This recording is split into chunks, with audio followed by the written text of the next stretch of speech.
These are uncertain times in the Middle East. And even though this is make-believe, part of the opening ceremony of the IDEX conference, there are very real fears here. Syria basically being in civil war, Libya being pretty much in civil war as well at the moment, insurgency in Sinai, the Houthi takeover in Yemen.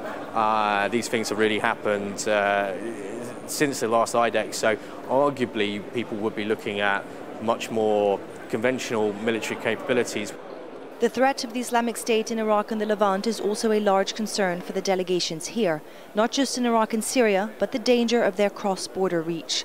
Top military men from all over the world, secretaries of defense, chiefs of staff and generals rub shoulders.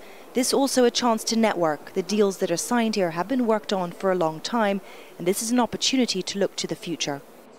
Defense is a multi-billion-dollar industry, and we're talking about weapons of war, which is also why countries are so secretive when it comes to those details. We've been chasing military delegations here throughout the day, and no one will speak to us. The Middle East is big on defense, with Saudi Arabia, Turkey and the United Arab Emirates making the top 15 global spenders. And despite the falling oil prices, no one here seems too concerned that defense budgets would be cut. Weapons are, of course, hugely controversial, fueling war and often falling into the wrong hands. Some suppliers were keen to stress that they take great care in knowing who they are selling to. German export legislation probably is one of the most rigid in the world. As a German company, we probably have kind of a disadvantage in international competition due to German law. But on the other hand, we feel fine with that because no one wants to look a German soldier into the barrel of German armament anywhere in the world.